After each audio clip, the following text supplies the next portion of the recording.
What's going on today, YouTubers? Welcome to another edition of Walking Reviews.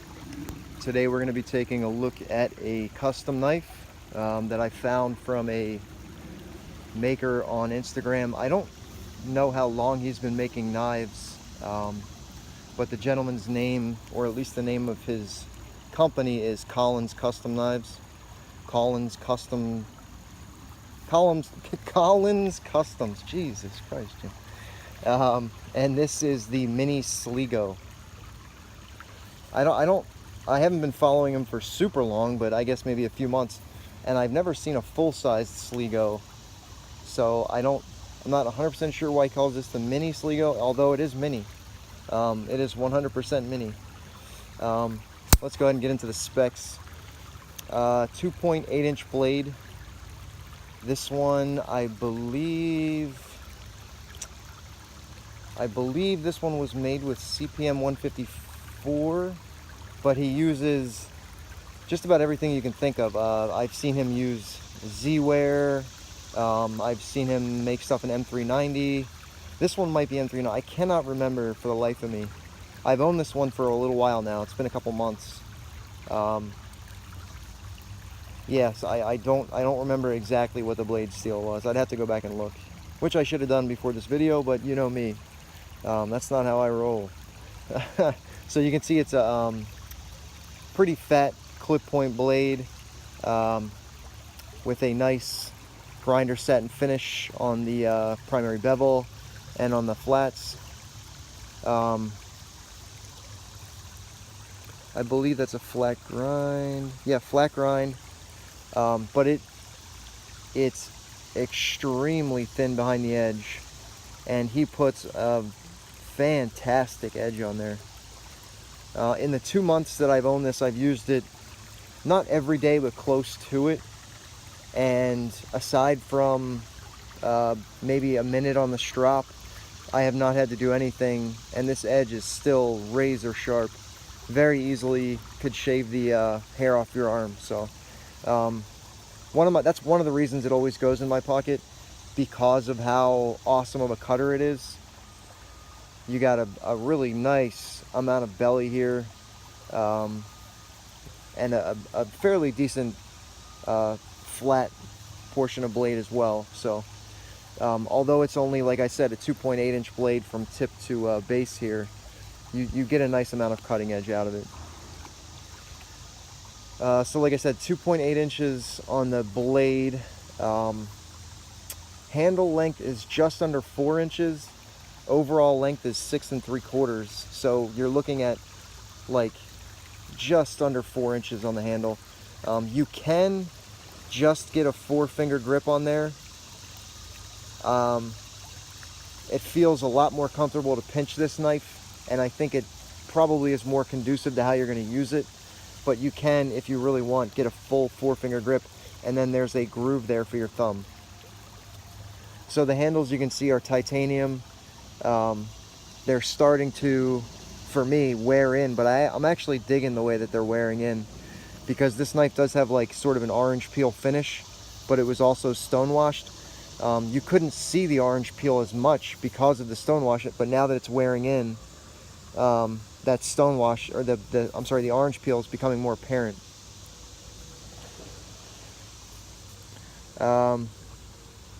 The pivot is zirconium along with the pocket clip, 3D milled zirconium pocket clip.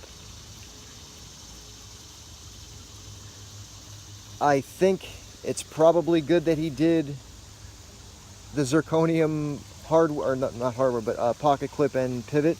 Otherwise, this would be an extremely boring knife. It's still pretty boring.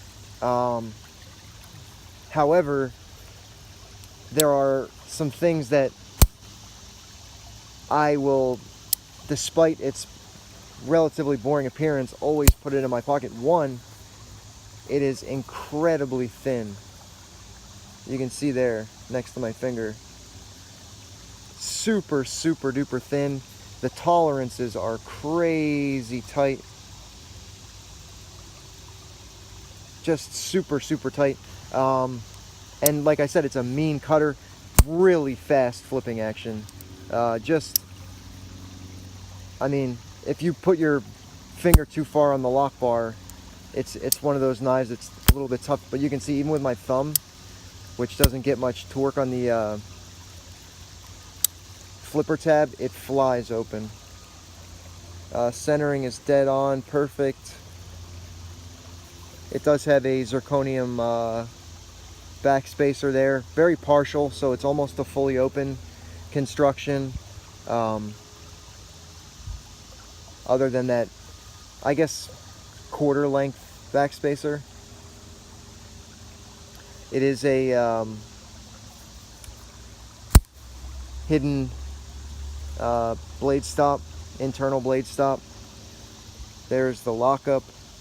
He did a nice job of milling the portion where your thumb goes to open the lock bar, so it's easy to get to. This thing locks up pretty much rock solid. There's no blade play side to side, none front to back. It could probably stand up to more than I put it through, but it's so small, I tend to not put it through all that much. You can see how slim the handle scales are there. So as far as the width goes, like I said, it's very skinny, but it does have a little bit of width to it. The pocket clip is also extremely low profile. You do get a decent, maybe like a 1/4 of an inch sticking up above the top of your pocket, but it still carries very well. It's almost not noticeable in your pocket at all. You can see it's starting to get a little dirty because I have been carrying it so much. I will say, at first, I took it apart. It does ride on caged ceramic bearings and a ceramic detent, but I took it apart just to kind of see how everything was put together. And when I put it back together, there was a little bit of rubbing. I don't know if I'm going to be able to even show it to you. Maybe on the inside of the handle. It's tough to see. Anyways, it was just this part right here was just slightly rubbing on the show side, on the inside of the show side handle scale. But that was because I hadn't properly tightened it and I didn't realize it. But now that it's back to properly tightened, you can see the centering is perfect and it doesn't rub anywhere. But that's one of the, you have to be careful with a knife that has such incredibly tight tolerances.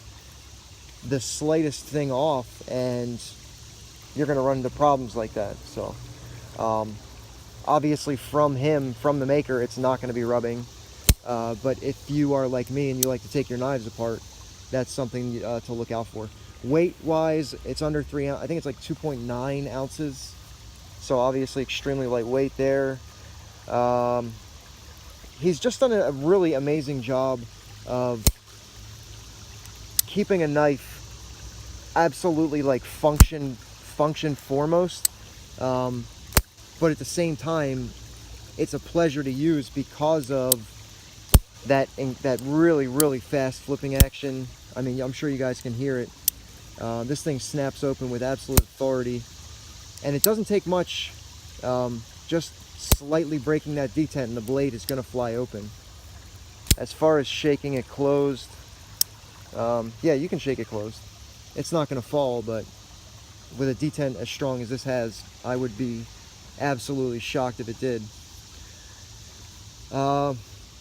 As far as the zirconium pocket clip and the design of the pocket clip overall, a lot of people I feel might not like it. It's really skinny, and we're used to, I think, probably a little bit more when it comes to the pocket clip as far as shaping goes, or I don't know, it just seems like such a tiny little pocket clip on what is already a fairly small knife.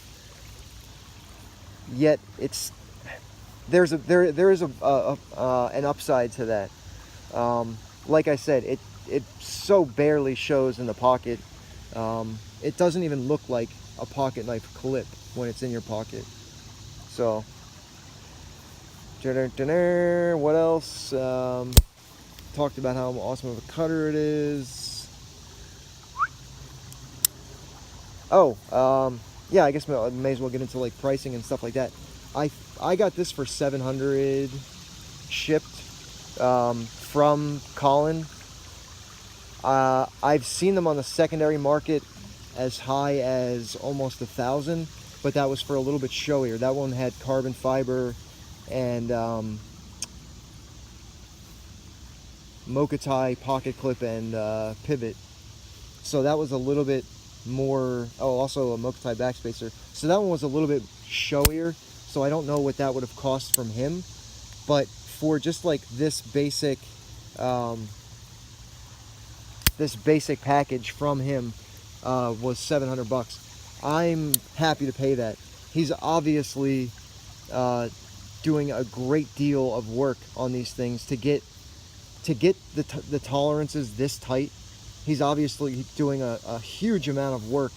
You know, internally, he has to mill out the titanium for the bearings as well as on the blade, for there to be almost zero room between the blade and the handle scales. Almost like Southard, like I guess I haven't shown that Southard knife on my channel yet, but Brad Southard is the same way on some of his customs, where you almost can't see any space between the blade and the handle scales. So there's obviously a huge amount of work going on there. Like I said, the orange peel finish on the handles, which I wouldn't even really have noticed if it hadn't been for the stonewash slightly wearing off in places, and then working with zirconium, period. Anything done in zirconium is instantly a huge ordeal, because it's so hard that it's almost impossible to work with. Again, sorry about the dirt on this knife. This was kind of an impromptu.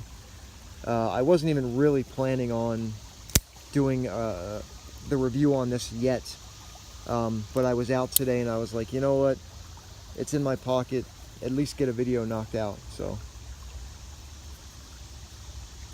construction, you can see, is fairly simple. 2 body screws and then the pivot.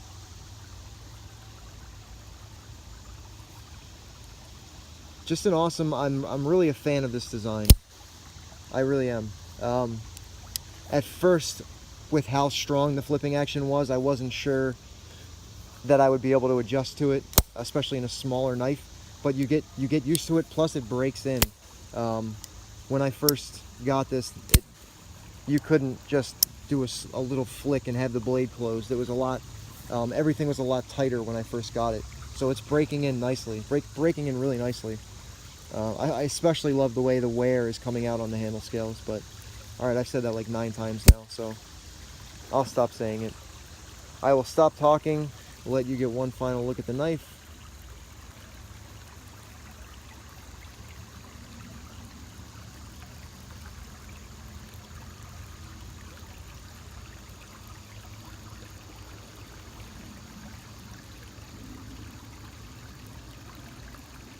And that's gonna do it, guys. Thanks for watching. Stay tuned. I've got a ton more stuff coming. I got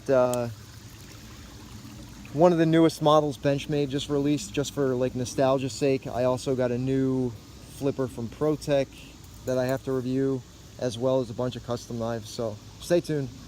All right, guys, take it easy.